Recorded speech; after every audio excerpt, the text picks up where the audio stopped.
Bienvenidos a este video. Les vamos a presentar el procesador x86 de Intel.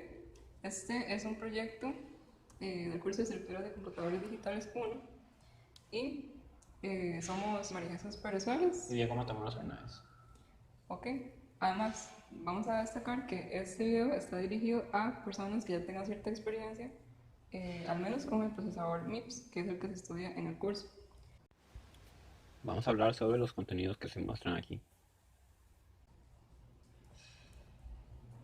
Para este trabajo nos referimos principalmente en el libro de lenguaje en ensamblador moderno del procesador x86 del autor Daniel Kurzweil. También tenemos otras referencias, pero esta fue la principal. Y aquí tenemos en general una perspectiva histórica hasta el 2013. En el 2006 se desarrolló la arquitectura de tipo Core, que es la que vamos a desarrollar más a fondo en el trabajo. El motivo por el cual llegamos hasta acá es porque hasta este punto investiga el libro en el cual nos referenciamos. Pero, como puede imaginarse, Intel siguió desarrollando los tipos de microarquitecturas. En pantalla se muestran los tipos de datos que utilizaremos en el procesador x86, ya sea los tipos de datos o los paquetes de datos. Con respecto a la arquitectura general, tenemos en el modelo de arquitectura x86, vamos a tener registros segmentados, registros de propósito general, aquí están los registros punto flotante de la unidad punto flotante del x87, registros AVX, SSE, y también vamos a presentarles más adelante esos registros que funcionan como control, en donde se pueden visualizar estados y también registros de etiquetas se utilizan. Los registros de segmento son usados para definir un modelo lógico de memoria para la ejecución del programa y almacenamiento. Se tiene el segmento de código, el de datos y el de stacks. Estos normalmente son manipulados por el sistema operativo y no por el usuario. También tenemos el registro EIP, que es el puntero de instrucción.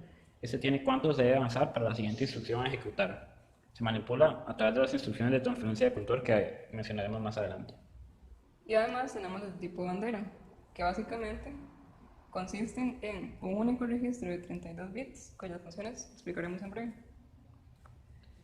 Entonces, en cuanto a la arquitectura del x86 Core, tenemos 8 registros que se presentan acá de propósito general con un espacio para almacenar hasta 32 bits.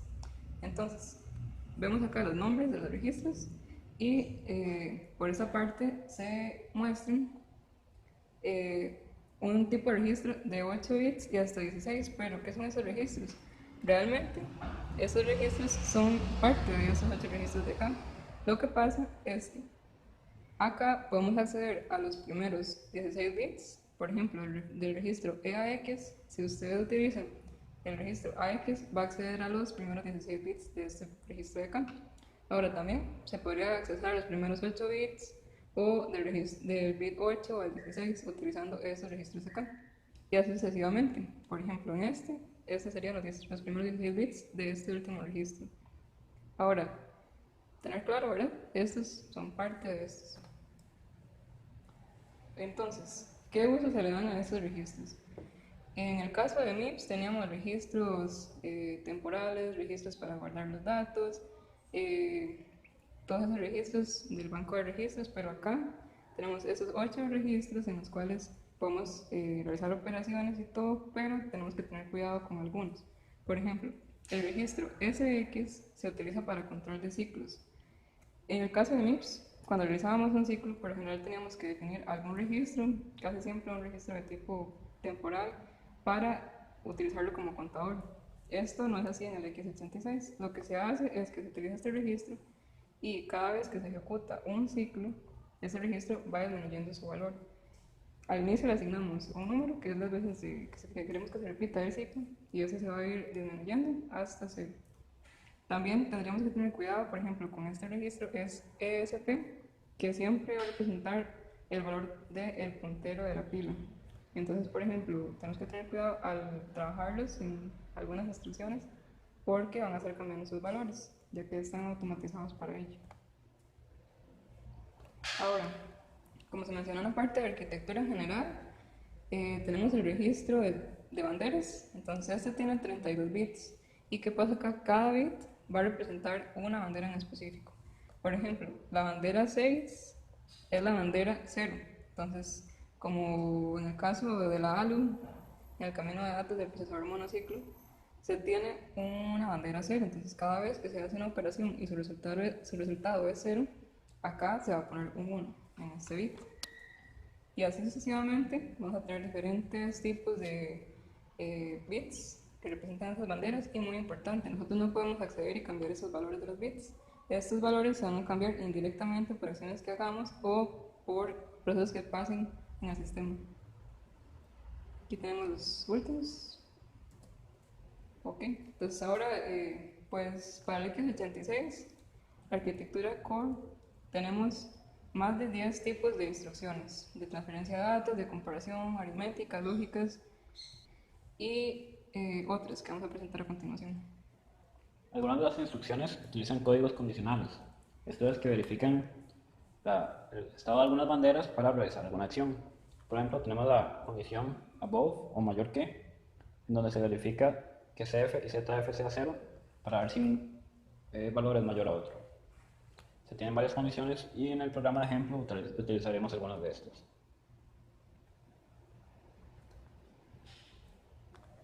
Ok, acá tenemos algunos ejemplos de instrucciones de transferencia de datos. Tenemos la instrucción de tipo move, como en MIPS, solamente que aquí tenemos un cambio. Nosotros vamos a ponerle a este valor de este registro lo que le indiquemos acá, pero este valor puede ser ya sea un valor inmediato de algún número que le indiquemos, como en este caso un 42, pero también puede ser el valor que corresponda a algún registro, entonces lo indicaríamos acá. También podemos ponerle el valor que tenga alguna posición en memoria y ¿qué haríamos? Le indicaríamos acá la dirección de dónde está ubicado ese dato en memoria. También tenemos, por ejemplo, la instrucción de tipo push, que básicamente se utiliza para poner el valor de algún registro o de algún dato de memoria en la pila. Y la instrucción pop, que hace lo contrario. Más bien se copia el contenido de donde se encuentra el puntero de la pila, ese espacio, a algún valor que le indiquemos justo acá. Por ejemplo, en este caso se copiaría en el registro EAX. Ahora, en algunas de las instrucciones aritméticas, por ejemplo, la instrucción A, al igual que en MIPS, utiliza dos valores y los suma. Pero aquí hay algo importante. Aquí en este registro es donde se va a almacenar el resultado. Después tenemos su contraparte de la resta. Y aquí una muy particular que también utilizamos en MIPS, que son la multiplicación. Entonces, este tiene una forma de operación diferente. Toma el valor que le indiquemos acá y lo multiplica por lo que haya en el registro EAX. Ahora, el resultado de esto se va a guardar en dos registros, EDX y EAX. La parte más significativa de ese valor, o sea, los 32 bits más altos, van a almacenarse acá. Y los de 32 bits menos significativos en el registro EAX. También tenemos este tipo de instrucciones que sirven para sumar 1 al operando indicado acá, para incrementar 1, y aquí está uno muy útil, que lo que hace es hacer el complemento A2 al valor que se encuentra en el registro EAX. Ese tipo de instrucciones de acá se utilizan para tratar valores BCD, pero más adelante presentaremos que para la versión de 64 bits fueron eliminados. Ahora tenemos las instrucciones de comparación. En estas, por ejemplo, CMP compara los valores de ambos registros. Lo que hace es restar el segundo operando al primero y modificando las banderas de estado dependiendo del resultado. También tenemos dos instrucciones que hacen una comparación y dependiendo del resultado intercambian el valor en ambos registros. También tenemos las instrucciones de conversión. Por ejemplo, aquí hay algunas que extienden el signo de un registro con una menor cantidad de bits para guardar el resultado de un registro con una mayor cantidad de bits. Por ejemplo, aquí AL, que es de 8 bits, extendemos el signo y lo guardamos en el registro AX de 16 bits. También tenemos, por ejemplo, las instrucciones BSWAP y MOVBE, que lo que hacen es revertir los bytes de un valor a un registro indicado como operando para convertirlo ya sea de little endian a big endian o al revés. Ahora tenemos las instrucciones lógicas. Aquí se pueden hacer las operaciones AND, OR, XOR y NOT, que ya probablemente todas las conocen, entre los operandos indicados aquí. Y el resultado se guardaría en el operando destino, que es el primero. También tenemos la operación NOT, que lo que hace es hacer complemento a uno del operando especificado. Ahora tenemos instrucciones de rotación y desplazamiento. Desplazamiento es lo que en inglés sería shift, que lo que hace es mover, dada la cantidad como segundo operando, hace un shift o desplazamiento en el primer operando de esa cantidad de bits, ya sea hacia la derecha o a la izquierda, dependiendo de la instrucción. Y en algunos casos también se incluye la bandera CF como parte del desplazamiento. Esto significa que, por ejemplo, en RCL, la bandera se mueve a la posición menos significativa y la posición más significativa del valor se mueve a la bandera CF. Ahora tenemos las instrucciones de bitstring o string de bits y de modificación de byte. Por ejemplo, tenemos estas BT, BTS, BTR y BTC, que lo que hacen es copiar el bit en la posición indicada como segundo operando de un string de bits, cuya posición inicial se indica en el primer operando, copia este valor y lo pone en la bandera CF. Y en el caso de estas tres, luego se pone el bit de prueba en 1 o 0 dependiendo del caso. También tenemos, por ejemplo, la instrucción setcc, que utiliza las condiciones que mencionamos anteriormente, por ejemplo, z de above, que pone el byte de destino en 1 si la condición dada por cc es verdadera, en otro caso lo pone en 0. En las instrucciones de string se tienen unas para el caso de si se trabaja con bytes, con words o con double words. Por ejemplo, se tienen las de comparación, que comparan los valores en las posiciones de memoria a los que apuntan los registros específicos ESI y EDI y modifican las banderas de estado de forma correspondiente como en la función de comparación. También se tienen las LOD-SB y para Word y para Double Word que cargan el valor en la posición de memoria a la que apunta ESI al registro AL, AX o AX dependiendo de la cantidad de bits con la que se esté trabajando. Luego se tienen, por ejemplo, las instrucciones de repetición. Estas lo que hacen es que usted le indica una de las instrucciones anteriores y repetirá la instrucción hasta que SX sea 0. Ahora tenemos las instrucciones de manipulación de banderas. Con estas podemos manipular ciertas banderas específicas para ponerlas en un valor, ya sea en 0 o en 1, o por ejemplo con la instrucción CMC, complementar el valor que haya en la bandera CF.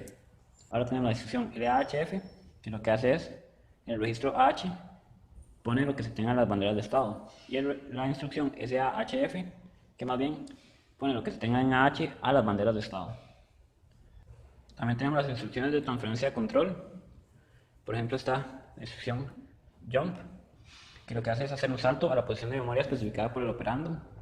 Aquí puede ser ya sea un registro, un valor inmediato o indicarle con una etiqueta a dónde se quiere saltar, al igual que el MIPS que usábamos etiquetas. Luego está, por ejemplo, JCC, que lo que hace es un salto condicional. Entonces, si se cumple la condición indicada aquí por el CC, entonces hará el salto dependiendo de los valores que se tengan en las banderas de estado. También se tiene la función call, que lo que hace es hacer el push del contenido del EIP al stack y hace un salto a la posición de memoria especificada por el operando. Esto es para guardar el valor de retorno en caso de que queramos volver a la función en la que estamos.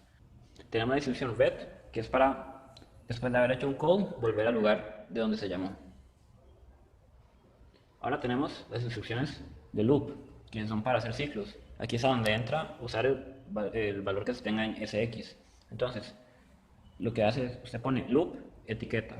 La etiqueta es a donde se quiere retornar para seguir haciendo el ciclo. Entonces, cada vez que usted hace una instrucción loop, eso le resta 1 a lo que se tenga en SX y seguirá haciendo esto hasta que SX sea 0. Entonces, es importante tener el cuidado que mencionó mi compañera con respecto a no modificar el valor de SX. Ahora tenemos otras instrucciones que no calzan exactamente con las características de la clasificación de las instrucciones anteriores.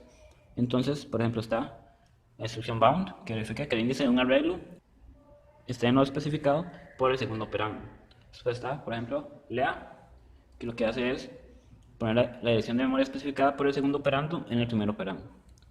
Ok, ahora vamos a entrar a lo que es el manejo de la memoria. Entonces, primero vamos a hablar un poco de cómo funciona la memoria en el procesador x86. Estas imágenes de acá fueron tomadas de un libro que explicaba la arquitectura para 64 bits, pero tenemos que en general la memoria es un espacio de, por lo general, más de 4 gigabytes y en cada una de las direcciones se pueden almacenar 8 bits o un byte. Y pues en el x86 se utiliza la convención little endian para guardar los datos. Eso quiere decir que vamos a guardar en las direcciones menores los bits menos significativos. Ok, ahora vamos a hablar sobre el modo de direccionamiento a la memoria. Entonces, para nosotros dar una dirección de memoria podemos utilizar desde un componente hasta 4 componentes. ¿A qué me refiero con componentes? A esos de acá. Podemos utilizar un valor de desplazamiento, un registro base, un registro como índice y un factor de escala. Entonces, en caso de que utilicemos las cuatro opciones, los 4 componentes, la dirección de memoria efectiva se vería de esta manera. Aquí tenemos algunos ejemplos cuando solamente se utiliza el desplazamiento. Aquí le pondríamos el valor, un registro como base más desplazamiento, etc. Ahora, algo muy importante a comprender en el x86 es el funcionamiento de la pila, porque se usa bastante a la hora de programar ese procesador. Entonces, ¿cómo funciona la pila? Vamos a imaginarnos que tenemos acá una canasta y necesitamos ingresar estas cajas acá. Nosotros no podemos simplemente llegar y poner las cajas todas de un solo, sino que tenemos que ir primero a esta abajo, luego la que sigue y así sucesivamente. Entonces, cada vez que insertamos una caja en el cesto, o lo que sería lo mismo, poner un valor dentro de la pila, debemos colocar y mover el puntero en esa posición. Entonces, ahora voy a insertar la siguiente caja y debo mover el puntero en esa posición. Siguiente caja, muevo el puntero, siguiente caja, muevo el puntero, siguiente caja, muevo el puntero. Ahora, ¿cómo nosotros ingresamos alguno de esos valores? De la siguiente manera. Ejemplo, si quiero sacar la caja 1, o lo que sería lo mismo, si yo quiero obtener el valor representado en esa analogía en la caja 4, lo que sería lo siguiente. Nosotros no podemos simplemente llegar y extraer la caja, eso estaría incorrecto. Lo que debemos hacer es primero quitar la caja 5, mover el puntero y después ya podríamos quitar la caja 4 o sacar ese valor para alguna operación que requiramos. Esto sería lo que se debe hacer. Aquí entran las instrucciones que podemos utilizar en este procesador de pop y push. ¿Cómo funcionan estos? Si yo quiero insertar un valor en la pila, le hago push, lo coloco. Si yo quiero extraer este valor para utilizarlo en alguna operación, sería la instrucción pop. Hay que tener en cuenta que cada vez que se hace esto debemos mover el puntero de la pila a la última posición, en la posición top. Ok, ahora les vamos a hablar sobre otras arquitecturas del procesador x86. Nosotros nos centramos en el core de 32 bits, pero existen otros. Vamos a comenzar con la unidad de punto flotante. En realidad no es que este sea otro tipo de arquitectura, en realidad nosotros tenemos esta unidad de punto flotante dentro del x86. Y bueno, dentro de esa unidad los registros, contamos con 8 registros igual.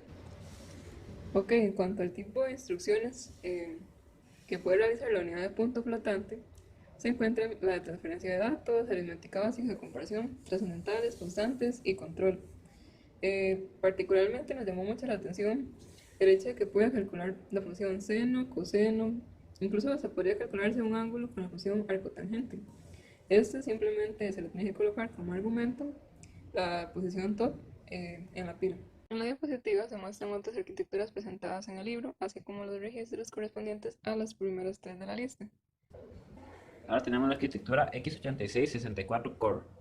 En esta arquitectura los registros de 32 bits se extienden a 64 bits y se agregan 8 nuevos registros de propósito general que son de R8 a R15. Este soporta los mismos tipos de operandos que el de 32 bits, que serían de valor inmediato, registros o memoria. El direccionamiento de memoria es similar al que se tiene en 32 bits. La mayoría de instrucciones en el x8632 tienen un equivalente en el de 64 bits, solo que ahora usan los registros de 64. Sin embargo, algunas instrucciones del de 32 bits no están presentes en el de 64, que serían estas que tenemos aquí, ya que eran poco usadas. Además, se agregan algunas nuevas instrucciones, que serían las que podemos ver aquí. Es importante destacar que algunas de las instrucciones no es que sean nuevas, sino que son una versión de 64 bits de las que teníamos en 32 bits.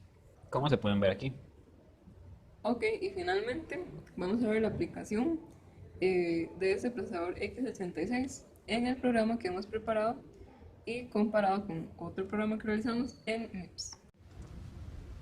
Ok, el programa que nosotros realizamos lo que hace es lo siguiente. Se le solicita al usuario una frase.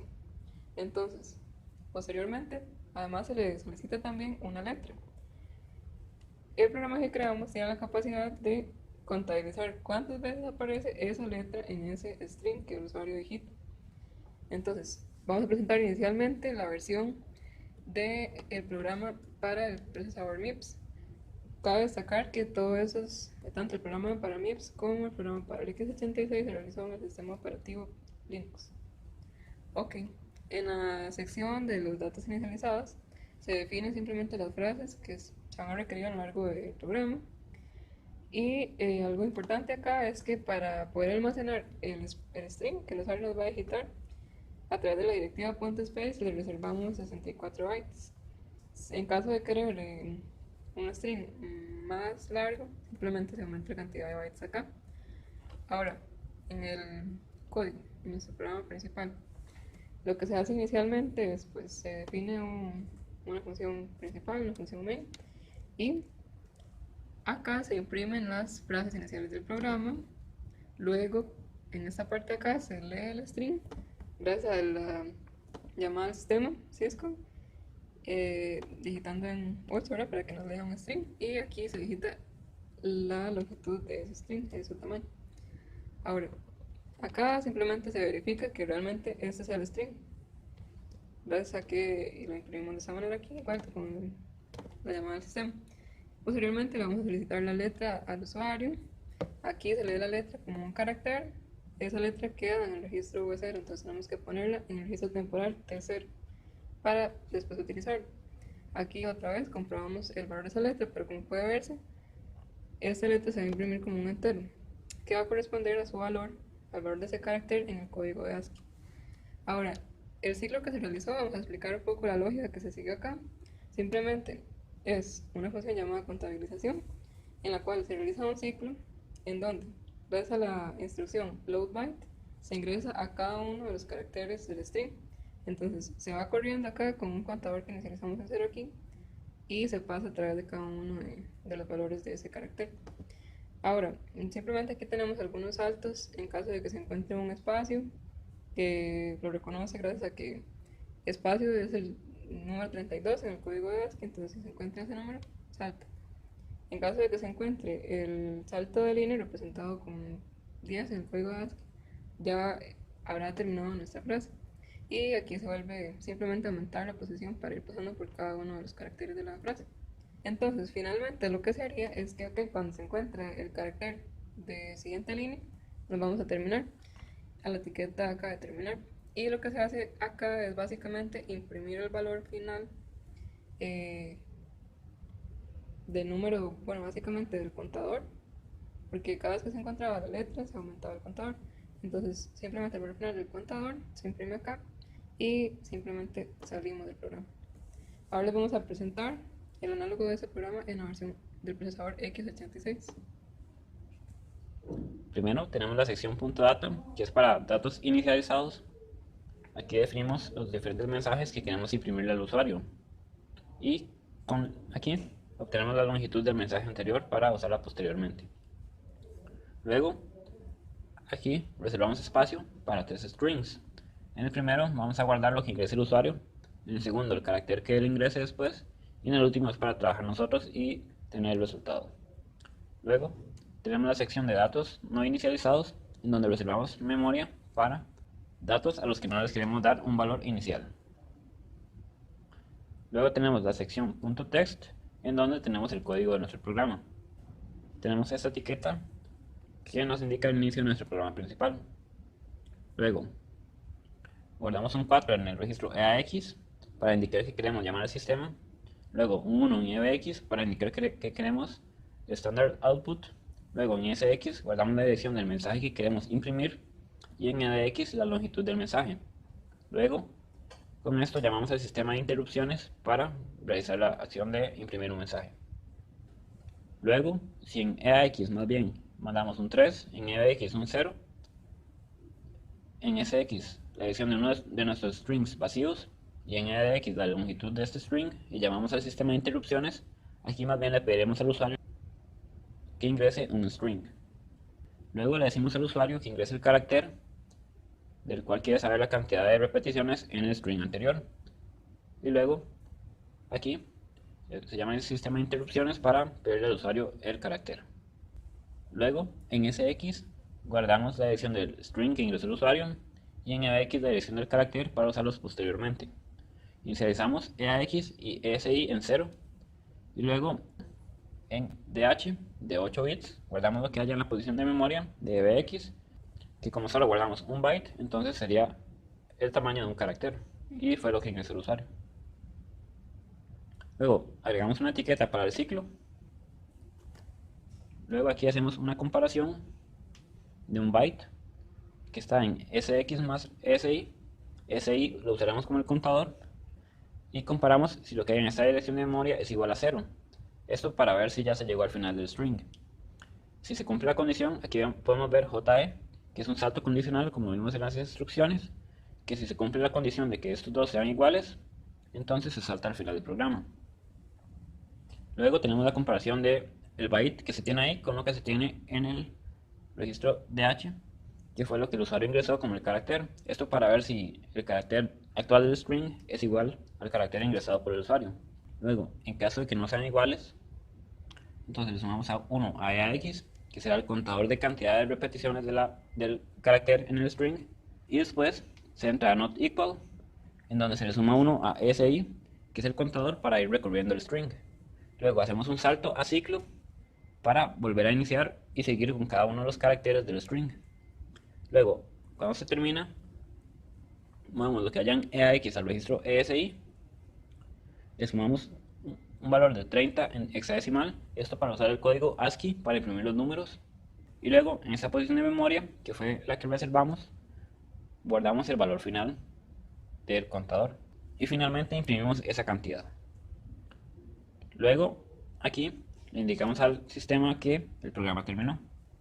Entonces, ahora les vamos a mostrar el funcionamiento de nuestros programas. Vamos a comenzar con el programa realizado para el procesador MIPS. Entonces, ya que estamos en Linux, vamos a abrir nuestra consola y desde aquí llamamos a QtSpim. Entonces, vamos a buscar el programa. Ahí lo tenemos y lo corremos. Entonces, vamos a probar el siguiente string.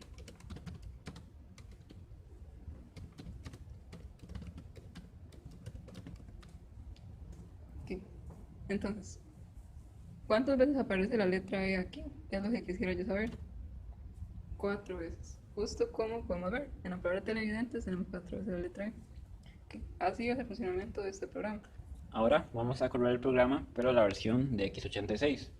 Entonces, primero, con la instrucción NASM, creamos el objeto, que luego haremos un ejecutable con la instrucción LD, y por último, vamos a correr esto para correr el programa. Primero nos pide un string, vamos a ingresar el mismo que utilizamos anteriormente.